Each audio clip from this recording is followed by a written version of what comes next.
you do not need all of this expensive stuff to get started. Eventually, you can upgrade things as you go and you find you need stuff. But I did not start with a mic. I did not start, with ring lights. And I didn't even start with a Mac, which is, what I use now. I just, you start. So just start. I'm Junaid Ahmed, host of Hacks and Hobbies podcast and a digital presence advisor at HumbleZone. This episode is brought to you by Home Studio Mastery. I launched a consultation and course program to help podcasters and course creators to create a space in their homes that'll reduce the friction of creating content and appearing their best when showing up on camera. The pandemic gave us a lot of issues, but this one is here to stay. We're now so much closer to our audience thanks to video becoming more popular and affordable. I help guide folks who want to create Hollywood-worthy studios to not only capture great content, but also build more confidence, more authority, and be more comfortable in front of the camera. If I can do it, you can too. And with my help, you can do it faster. So if you'd like to learn more, visit homestudiomastery.com and how you too can create a home studio that brings out your personality, professionalism, and possibilities.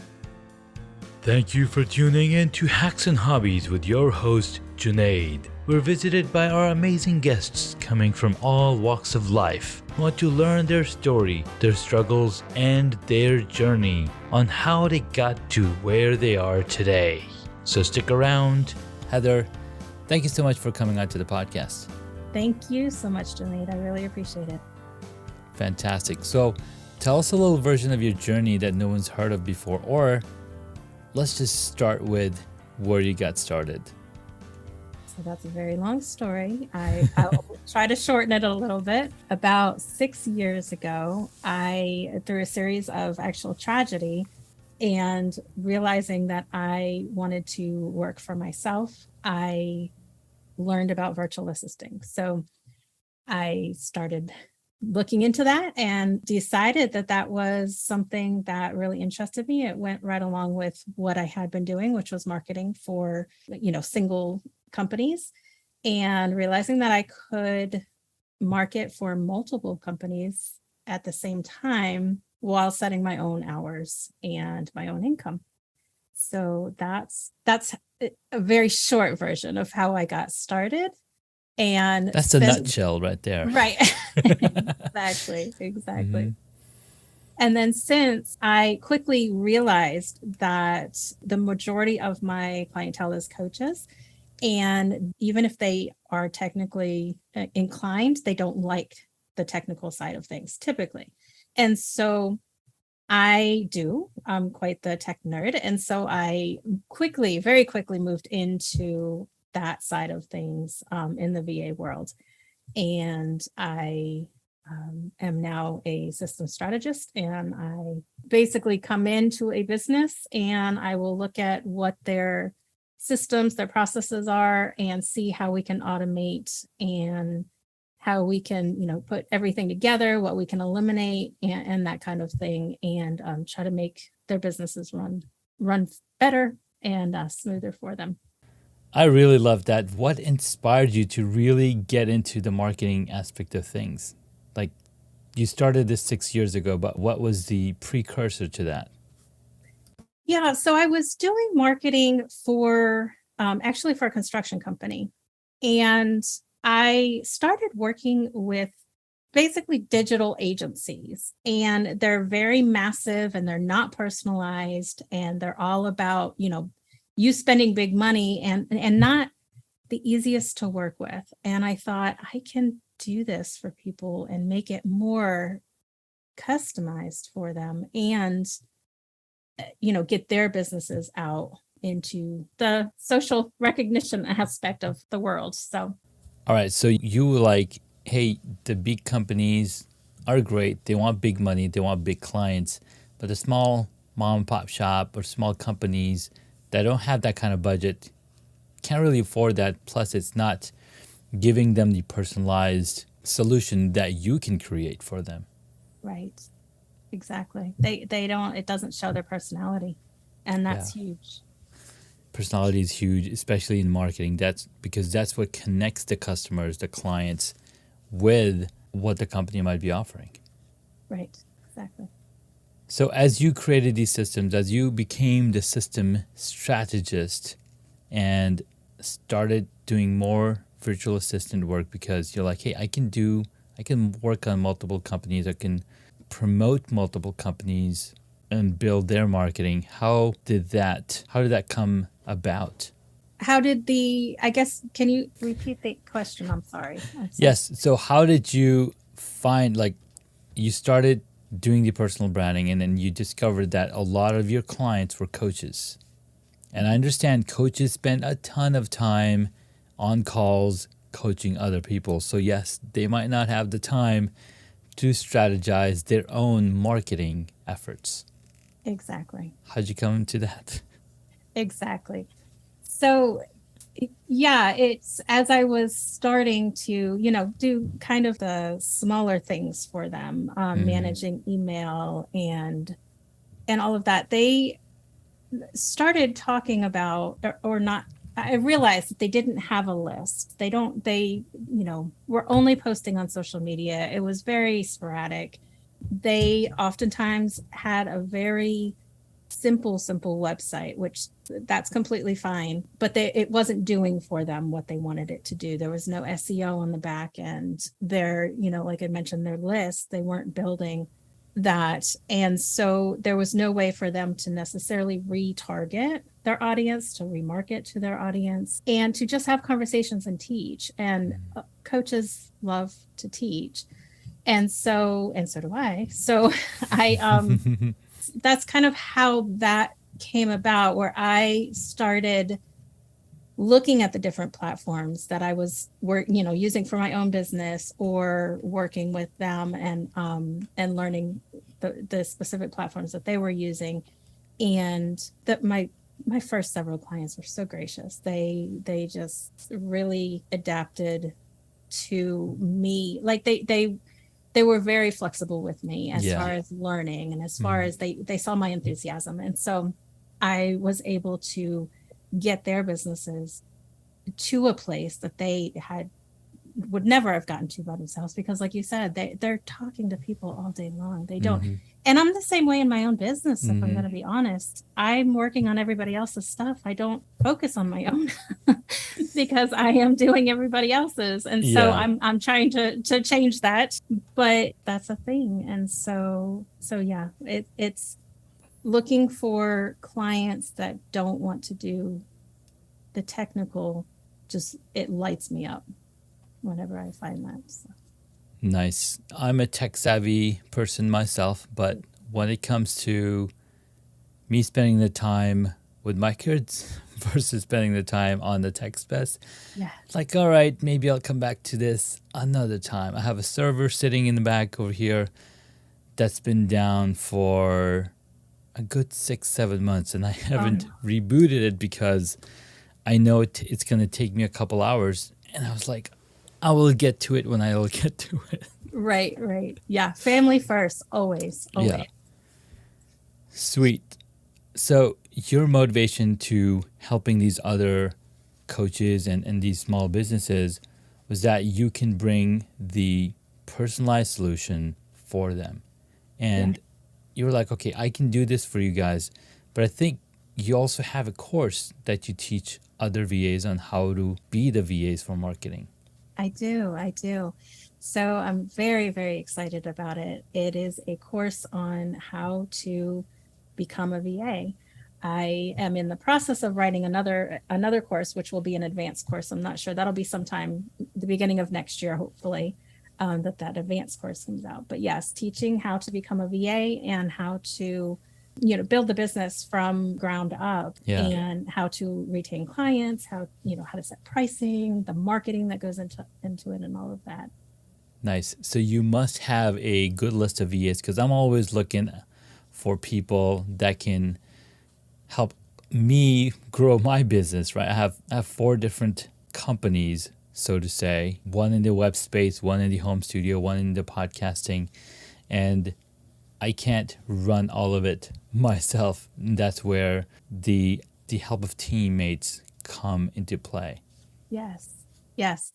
So I do have some amazing people that I have surrounded myself with, and I'm always looking for more people that want to become VAs. I train them that way I can personally recommend them, right? So then I can help them get the clients and that. So I've got so many connections on both sides that it's really amazing. It's a great meeting of, I don't know how to say that, where you're kind of meeting, both sides are meeting, both worlds are. Yeah, you're basically creating this synergistic Yes.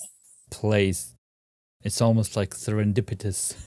Yes, exactly. That's a I great love word. that so much. I was gonna say something. Oh yes, the first time that I heard about virtual assistants was when I read the book by Tim Ferriss, 4 Hour Work Week. Okay. Have you heard of that book or read that book? I've heard of it, and Okay. it's horrible to say I haven't read it. I keep hearing it recently though, so I feel like that's something that's telling me I need to. You need to check out that book because he introduces how anybody can have a 4 hour work week. Now, I was working for 40 to 50 hours a week as a designer. I was like, whoa, that is a big mindset shift. Yeah. So I read the book and I was like, I don't know if I can trust anybody to take care of the things that I do because they're not going to be able to do the things the way that I do it. I'm such a perfectionist, right? But then when I was podcasting, I was recording back-to-back episodes. I had 40 in the can that still needed to be edited. And I was like, I can't spend the time to edit them. I was spending 3 hours editing each episode, and I was like, I need to find somebody that can help me with this process, alleviate the stress, because being an ADHD myself Yeah. and somebody who loves tech, I was like, I can do this. I know the tech, but then I realized that I didn't have the time. I know the tech, but I didn't have the time. And so I hired somebody, started training them on how I work things, and they started, reciprocating and coming back to me, asking questions. And I just trained them one thing at a time on how I like doing things in my business. That's awesome. And it's just been amazing because now I just show up on these episodes, I record it, and I send it over. I'm like, hey, this is all ready to go. It's, the files are uploaded on Google Drive. All the information is over here. And then my team brings all of these things together and they help the podcast move forward. Yeah. It's Yeah. such a blessing. I'm so glad that you found that, because that is giving something to somebody else to do is one of the hardest things. Yeah. I do want to at some point teach that side of it. I have taught it individually. Mm-hmm. We're both an SPI Pro, and I've taught that there, Yeah. how to utilize a VA, but it's one of the hardest things to do. And that's for me included. And I can teach it all day long. So it's, it is, I get it. So congratulations. Thanks. A friend of mine asked me a question. Hey, how do I tell somebody what I want them to do? And something that I learned from my good friend Chris Williams, whose episode is episode 431, he talks about how to train people, and you probably know this, right? And I was like, the best way to do it, don't write a document, don't do anything, just jump on a Zoom call with them, record it, and show them how you do it. Yeah. And then have them create that SOP so that they write it in their own language. Yes. And then that way you have a SOP, you have a directive that that new people that come on can take on and take on those responsibilities. Yeah, that's huge. And it teaches them how to really solidify that process. At the same time in solidifying the process, it teaches them how to do it. But the other thing you can do is a Loom video. So exactly. And just the free version is 5 minutes or less, and you can just do several quick Loom videos when it's appropriate. Exactly. Great. And so she responded. She was like, "Wow, that is the most simplest answer that anybody has given me. Yeah. Because human communication is by far the best way to communicate what you want to go. No chat, voice message, or a text document is gonna relay what you're feeling and thinking, or diagrams. I like to create mind notes of everything, and that helps me put my mind on display, and people look at it and like, whoa, that's pretty intense. I forgot that we had that in common. That is one of my favorite things to do, and they're very complex, and they just, I love it. I geek out on them. What we need to do is we need to probably get on another call and figure out how we can simplify some of my things that that I'm working on with my podcast, with the home studio. There's a lot of moving pieces, and I would love to get your strategy brain on it, because you are a strategist, right? I am. I would love that. Awesome. All right, so let's take a quick break, and when we come back, Heather's going to share 3 hacks to take away. So we'll be right back. I'm Junaid Ahmed, host of Hacks and Hobbies podcast and a digital presence advisor at HumbleZone. This episode is brought to you by Home Studio Mastery. I launched a consultation and course program to help podcasters and course creators to create a space in their homes that will reduce the friction of creating content and appearing their best when showing up on camera. The pandemic gave us a lot of issues, but this one is here to stay. We're now so much closer to our audience thanks to video becoming more popular and affordable. I help guide folks who want to create Hollywood-worthy studios to not only capture great content, but also build more confidence, more authority, and be more comfortable in front of the camera. If I can do it, you can too. And with my help, you can do it faster. So if you'd like to learn more, visit homestudiomastery.com and how you too can create a home studio that brings out your personality, professionalism, and possibilities. Hey guys, welcome back. We've been speaking with Heather Angel. She shared her story and she's sharing her motivations. Heather, thanks for being here, dude. Thank you so much, Junaid. I've loved it. I love talking to you always. All right, so we know we've been on many calls. We've been in the Celery Mastermind over at SPI Pro, and almost every call that we've been on, you've had a different location. How have you been able to do that? I have been a digital nomad for about 9 months now. So it's actually closer to a year. And so long story short, again, my husband lost his job and we looked at each other and said, let's do it now instead of 10 years from now, like we were talking. And so we sold everything, put very few things into a storage unit. We moved into a camper with our 4 dogs, and we are traveling. We've been up and down the East Coast so far, a little bit out west, but not too far. We're hoping to get out west next year. And so far we've hit 18 states and New York City and DC. Wow. Oh. That is something. So how were you able to do all of that? A lot of data. A lot of data. A lot of data. So we like to be, especially because we have the dogs, we like to be outside as much as possible. We don't go anywhere they can't go, and which is challenging at times, but it makes it fun. It makes us kind of work for what we're doing, right? Work for where we want to go explore. And my clients are amazing, and so they are very flexible. If I don't have a good Zoom internet connection, or a good internet connection for Zoom, then we'll jump on a call real quick. But yeah, the world is my office. I use picnic tables. I've got a desk that I travel with. There's times I just work in a chair in my camper with a computer on my lap. So we're very flexible. Dude, that is so awesome. I was just talking to somebody earlier who loves to travel himself and lives in an RV or, drives around his RV.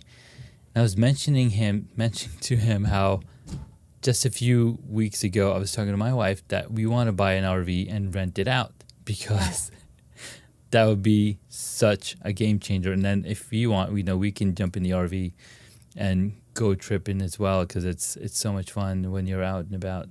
Yes. That's so cool. Yeah. I love it. Some of my best memories as a child were camping and just the fun of that. So the fun of it all. Mm-hmm. Sweet. Heather, share with us 3 hacks to take away for the audience. Yeah. And thinking about, being a digital nomad or becoming a virtual agent. Yes. So the first one, somebody told me quite a long time ago, and it was, I'm also a photographer, very part-time right now, more just a hobby. And I was asking about my camera, and that, and she said, rock what you've got. And that has stuck with me ever since. And I teach that in my course, rock what you've got. You do not need all of this expensive stuff to get started. Eventually, you can upgrade things as you go and you find you need stuff. But I did not start with a mic. I did not start, with ring lights. And I didn't even start with a Mac, which is, what I use now. I just, you start. So just start.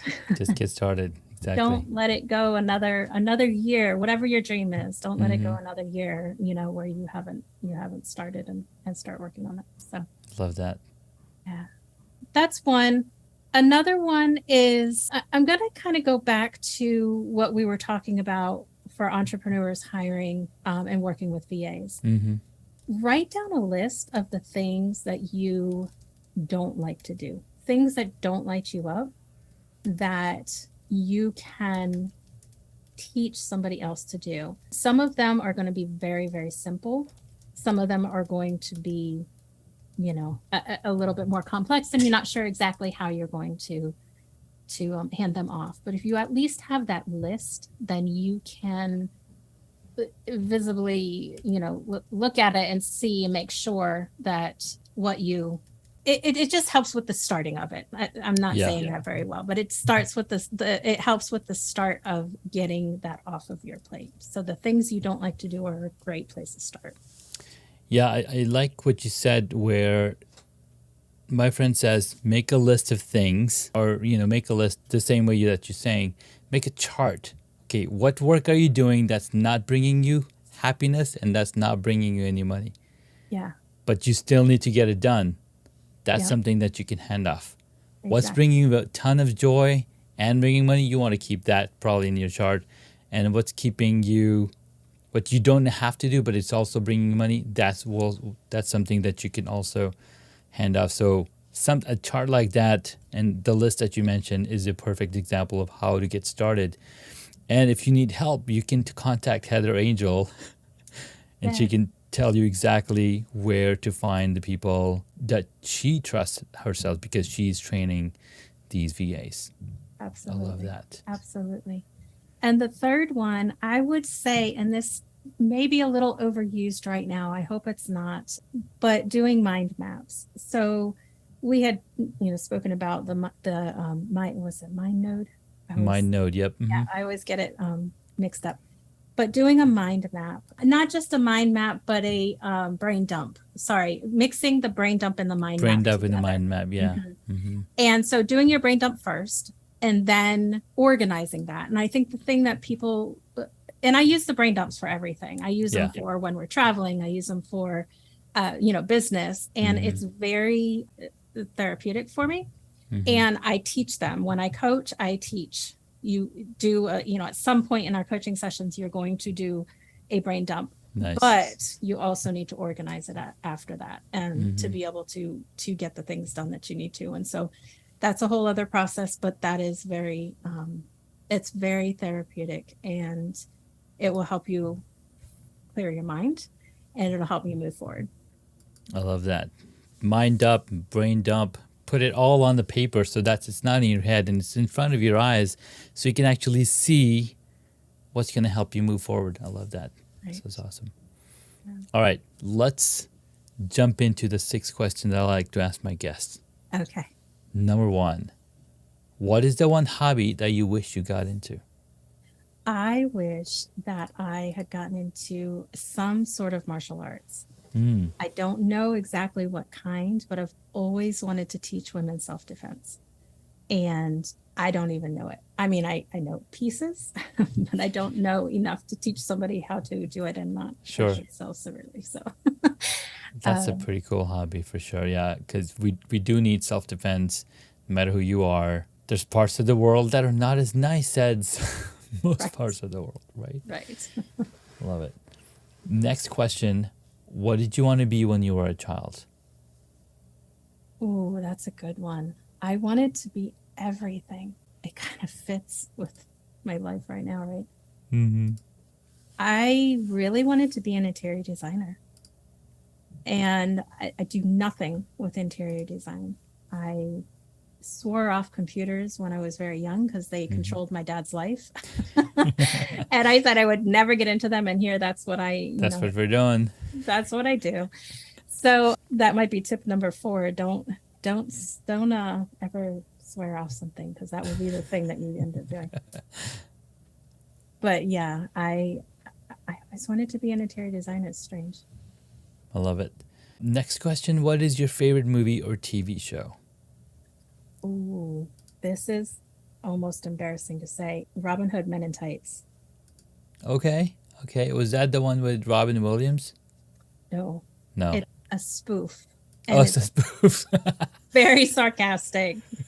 Not appropriate at all. It's hilarious. Yeah. You have to be in the right frame of mind, or have the right whatever. I'm very sarcastic myself. It doesn't come out all the time. But yeah, so it makes me laugh very hard. Love it. My favorite movie or favorite show, I would say I like crime shows. Crime shows are pretty cool. My wife loves crime shows as well. I'm okay with them as long as there's like a sci-fi angle to it. Then I'm all in. Yeah. Okay, that's cool. It. Next question: what movie would you choose if you had to play a character in it? Oh, that's hard. I think Wonder Woman. I think that's the best one yet. I know. That's the best one yet. I love it. Last question kind of answers the previous question. I don't know. We'll see. Who's your favorite superhero? Yeah, there's a toss-up between Wonder Woman and Superman, actually. Okay. Yeah. My dad was a huge Superman fan, and he was the tragedy that I talked about earlier in the podcast. And so I kind of, everything now is, and he loves Wonder Woman. So, it just kind of was passed down. Goes back to that. Nice. I love it. Yep. Last question. If you were a board game, what would it be? Oh, not Monopoly. Not Monopoly. That gives me PTSD. I think Clue. Okay. That's a good game. Yeah. I love Clue. Nice. Well, Heather, thank you so much for your time and energy and sharing your stories and wisdom. Where can my superpreneurs find you? Yes, I am at Heather Lynn Angel on all the platforms. I am also at VA Freedom Lifestyle. That is more of my traveling. You'll see, traveling updates and that, but you'll see that on both of them. And then my website is heatherlynnangel.com. And that's love it. And that kind of thing. We'll be sure to share, include all the links in the podcast notes for sure. So if anybody wants to connect with you, learn about your course, learn about what you're doing and where you're traveling, they can connect with you through the notes of the podcast. Thank you. I so appreciate that. You got it. All right, Heather, thank you so much for your time. We'll talk to you another time. Thank you. Thank you for listening to this Hacks and Hobbies episode. Junaid would love to hear from you, so please leave a rating or a review on Apple Podcasts. Visit hacksandhobbies.com to find additional information on the guest today, as well as the show notes.